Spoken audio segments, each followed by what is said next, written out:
ഞാൻ doctor Smitha venue, green മെഡ് weight management clinic, Adoor. നമ്മുടെ ശരീരത്തിൻ്റെ ആരോഗ്യം നിലനിർത്തുന്ന ഘടകങ്ങൾ എന്തൊക്കെയാണെന്ന് ചോദിച്ചാൽ നിങ്ങൾ പറയും നല്ല ആഹാരം, ജലം, വ്യായാമം എന്ന്. എന്നാൽ ഈ ആഹാരത്തിന് കൊടുക്കുന്ന അതേ പ്രാധാന്യം നമ്മൾ ജലത്തിന് നൽകുന്നുണ്ടോ? ഒരിക്കലുമില്ല. അതുകൊണ്ടാണ് നല്ല രീതിയിൽ വെള്ളം കുടിക്കൂ എന്ന് പറഞ്ഞു വിട്ടാലും ആരും അത് പാലിക്കാത്തത്. ശരീരത്തിൽ വെള്ളത്തിൻ്റെ റോൾ എന്താണെന്ന് അറിഞ്ഞുകൂടാ. അതാണ് അതിന് കാരണം. നിങ്ങൾ ഒന്ന് ചിന്തിച്ചു നോക്കൂ. നമ്മുടെ ശരീരത്തിൽ 60% വെള്ളമാണ്. ഈ വെള്ളത്തിൻ്റെ ലെവല് മെയിൻറ്റെയിൻ ചെയ്താൽ മാത്രമേ ശരീരത്തിന് കൃത്യമായി പ്രവർത്തിക്കുവാൻ കഴിയൂ. അപ്പോൾ വെള്ളം കൊടുക്കേണ്ടതുണ്ടോ? അതിനാൽ കുറഞ്ഞത് 8 ഗ്ലാസ് വെള്ളമെങ്കിലും കുടിക്കാൻ ശ്രമിക്കണം. ഈ രീതിയിൽ വെള്ളം കുടിച്ചാൽ എന്തൊക്കെ ഗുണങ്ങളാണ് ഉണ്ടാവുക എന്ന് നമുക്കൊന്ന് നോക്കാം. ആദ്യമായി ഉമിനീരിൻ്റെ ഉൽപ്പാദനം കൂട്ടുന്നു.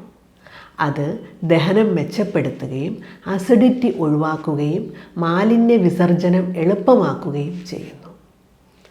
കോൺസ്റ്റിപ്പേഷൻ ഉള്ളവർ അതിരാവിലെ 2 ഗ്ലാസ് വെള്ളം കുടിക്കുകയാണെങ്കിൽ കോൺസ്റ്റിപ്പേഷൻ മാറിക്കിട്ടും.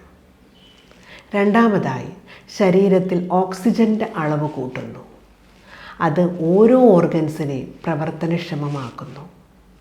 അമിതഭാരമുള്ളവർ ആഹാരത്തിന് തൊട്ട് മുൻപ് നല്ല രീതിയിൽ വെള്ളം കുടിച്ചാൽ ആഹാരത്തിൻ്റെ അളവ് നിയന്ത്രിക്കുവാനും അതുവഴി അമിതഭാരം തടയുവാനും കഴിയും. ചർമ്മത്തിൻ്റെ ആരോഗ്യം നിലനിർത്തുവാൻ വെള്ളം കൂടിയേ തീരൂ. മുറിവുകൾ വേഗം ഉണങ്ങുന്നതിന്, ചർമ്മത്തിലെ ചുളിവുകൾ മാറുന്നതിന്, മുഖക്കുരു മറ്റു പാടുകൾ ഇല്ലാതാകുന്നതിന്, ചർമ്മം ദൃഢമാക്കുന്നതിന് എല്ലാം വെള്ളം വേണം. എല്ലുകളുടെ ആരോഗ്യത്തിനും വെള്ളം അത്യാവശ്യമാണ്.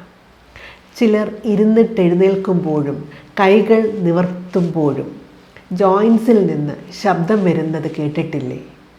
അത് ജോയിൻസിൻ്റെ ഇടയിലുള്ള ഫ്ലൂയിഡിൻ്റെ അളവ് കുറഞ്ഞ് എല്ലുകൾ തമ്മിൽ ഉരസിയാണ് ആ ശബ്ദമുണ്ടാകുന്നത്.